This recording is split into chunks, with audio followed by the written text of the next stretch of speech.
Mbanje kwifuriza Noheli nziza n'umwaka mushya muhere kuri mwese. Nk'ibisanzwe ni igihe tugiye kubana mu ndirimbo 10 Zarebwe Kurushizindi mu mateka y'umuziki nyarwanda. Gusa ariko manze mwibutse kubanza gukanda subscribe. Nk'ibisanzwe ngiye gutegura ndetse nkaba ngiye no kugezaho Je m'appelle journaliste Bruce, ikaze kuri mwese.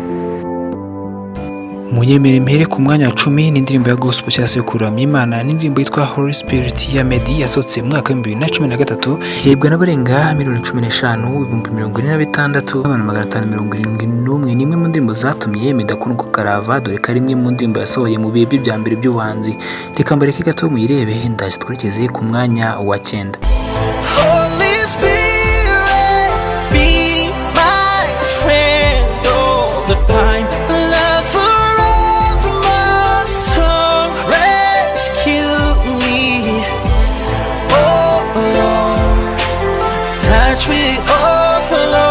Indirimbo dusanga ku mwanya wa 9 ni indirimbo y'abahanzi b'inshuti magara, ariko nanone abenshi badatinya no kuvuga ko ari bo bahanzi babiri bakomeye mu mateka y'u Rwanda, ahanini bitewe n'igikundiro bafite. Ni indirimbo nubwo na official video yasohoye mu mwaka wa 2018 ubwo yasohokaga, imaze kurebwa n'abarenga miliyoni 13 ni Lose Control ya Meddy na The Ben.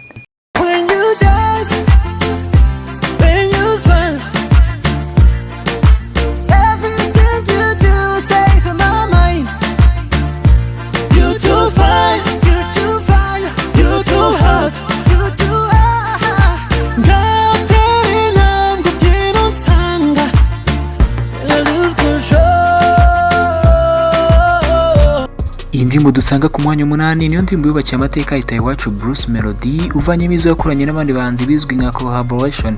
Iyi niyo ndirimbo ya Itaye Iwacu Bruce Melody yarebwe kuruta izindi, dore ko yasohotse mu mwaka wa 2019, yitwa Katerina, yarebwe na miliyoni zirenga 13.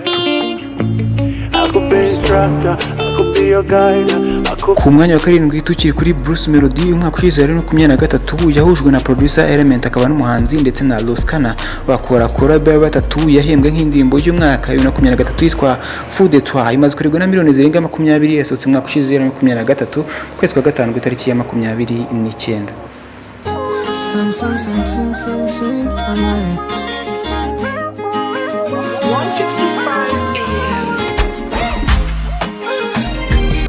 Aha tugeze ni ku mwanya wa 6. Ku mwanya wa 6 turasanga East African Collaboration Banga, n'indirimbo ya The Ben Tiger B yahuje imbaraga na Diamond Platnumz kuva Tanzania, bakora banga ya hatari, yasohotse mu mwaka wa 2022 mu kwezi kwa gatandatu ku itariki ya 4. N'indirimbo bise Why. Indirimbo imaze kurebwa na miliyoni zirenga 23, hafi 24 kuri urukuta rwa YouTube.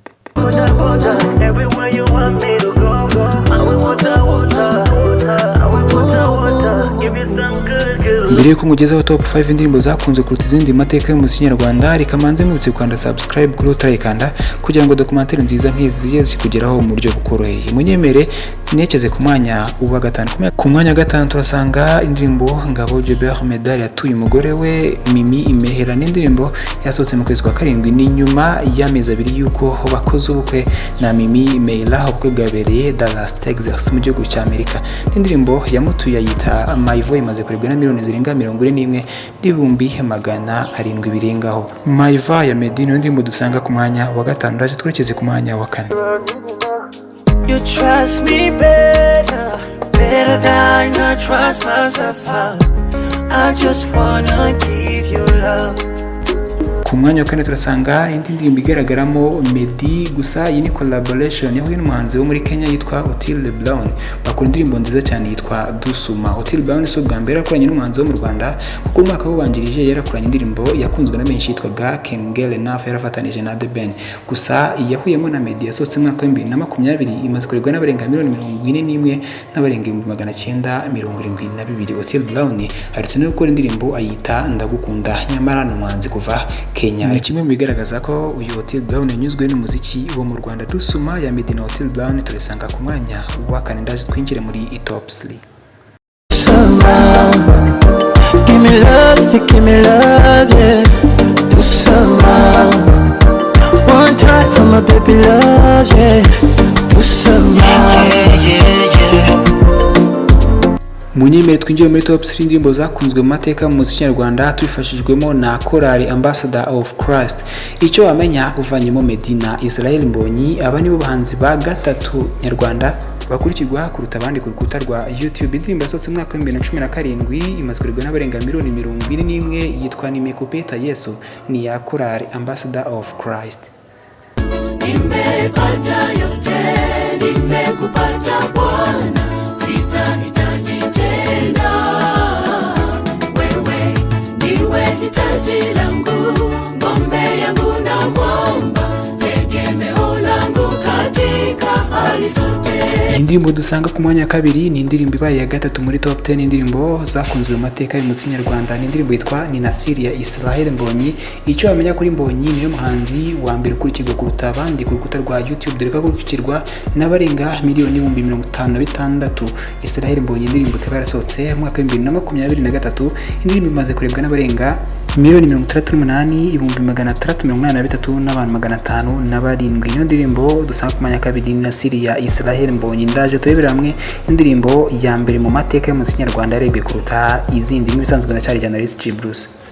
Ni Nasiri na Yesu yanifanya niwe jasiri. Mbere yuko mbagezaho indirimbo ya mbere mu mateka y'umuziki nyarwanda yarebwe kuruta izindi, reka maze nshimire wowe twabanye kuva ku mwanya wa 10 mpaka ku mwanya wa mbere.